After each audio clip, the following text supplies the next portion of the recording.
दोस्तों, क्या आप भी इस बात से परेशान हैं? क्या आप जो भी पढ़ते हैं वह आपको याद नहीं रहता? क्या किसी भी चैप्टर को 10 बार पढ़ने पर भी वह चैप्टर आपको याद नहीं रहता?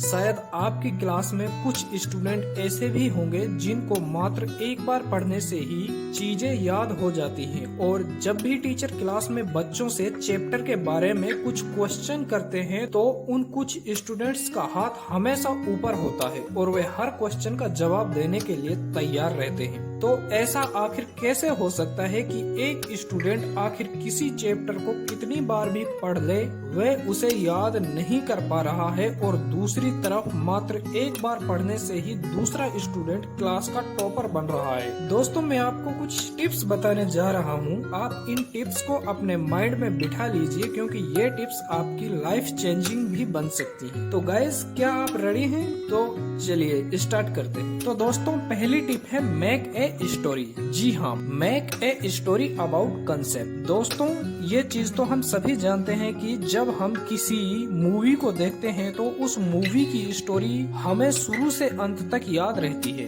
जबकि हमने मूवी सिर्फ एक बार ही देखी होती है। इसका मतलब हम में एक गजब की पावर है कि हम एक मूवी की स्टोरी को एक ही बार में याद रख सकते हैं। तो क्यों ना इस पावर का यूज हम अपनी पढ़ाई में करें। तो मान लीजिए आप कोई चैप्टर याद कर रहे हैं, तो सबसे पहले उस चैप्टर के बारे में अपने माइंड में एक सीन क्रिएट करना है और उस सीन में अलग अलग कैरेक्टर फिट करने हैं और कैरेक्टर होंगे आपके उस चैप्टर में जो भी टर्म्स यूज किए गए हैं। फॉर एग्जाम्पल्स, फिजिक्स में कोई लॉ है और आपको वह याद करना है, तो आप अपने माइंड में एक स्टोरी बनाइए, जैसे कि उस लॉ की डिस्कवरी कैसे हुई, वैज्ञानिकों ने उस लॉ को सही साबित करने के लिए कितने वर्षों तक प्रयोग किए, कितने प्रयोग किए और कैसे वह लॉ प्रैक्टिकली पाया गया और तब जाकर फिजिक्स का एक लॉ बना। तो अगर इस तरह से आप माइंड में हर टॉपिक से रिलेटेड एक एक स्टोरी रखेंगे तो आपके हाथ में कंट्रोल होगा कि आप जब चाहे अपने माइंड में उस स्टोरी को प्ले कर सकते हैं और किसी भी सवाल का जवाब दे सकते हैं। और सबसे बड़ी बात यह होगी कि आपको आपकी पढ़ाई इतनी इंटरेस्टिंग लगने लगेगी कि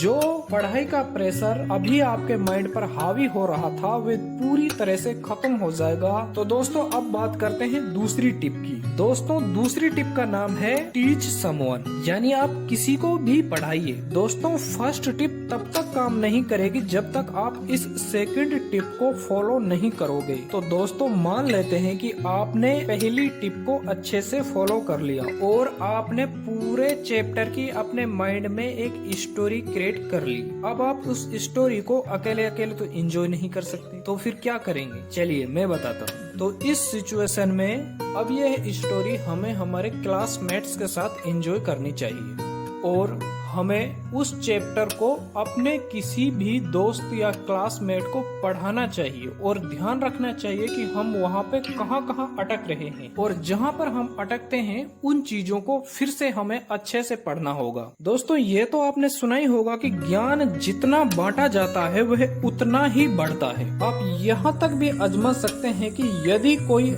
दोस्त या कोई भी व्यक्ति जिसे आप पढ़ा सकते हैं आपको नहीं मिल रहा है, तो आप किसी भी ऑब्जेक्ट को अपने सामने रखिए और इमेजिन कीजिए कि आप उस ऑब्जेक्ट को, उस वस्तु को पढ़ा रहे हैं। वो ऑब्जेक्ट कुछ भी हो सकता है। मान लीजिए वो आपका मिरर हो सकता है, मिरर में आप अपनी ही इमेज देखते हुए पढ़ा रहे हैं, या फिर मान लीजिए कि आपकी अपनी चेयर ही है जिसे आप पढ़ा रहे हैं। तो इस तरह चीजें बहुत अच्छे से आपके माइंड में फिट हो जाएंगी। आप जो भी पढ़ते हैं, जितना भी पढ़ते हैं, आप उसे किसी और को भी पढ़ाइए, जिससे वे किसी और को तो याद रहे या ना रहे, आपको अच्छे से याद रहेगा। तो दोस्तों, अब बात करते हैं तीसरी टिप। दोस्तों, सबसे इम्पोर्टेंट है कि आप जो भी पढ़ें उसे 3-4 दिनों में रिवाइज करें या वीकली रिवाइज करें, पर रिवीजन जरूर करें। यदि आप ये नहीं करते हैं तो आपकी सारी मेहनत पर पानी फिर सकता है। रिवीजन भी पढ़ाई का एक महत्वपूर्ण हिस्सा है और यह पढ़ाई का नियम है कि आपने जो पढ़ा है, जो याद किया है, वो आपको कुछ समय के लिए या उस टाइम पर तो लगता है कि यह अच्छे से याद है, पर आप धीरे धीरे वह भूल जाते हैं। इसलिए रिवीजन करते रहें। रिवीजन बहुत जरूरी है।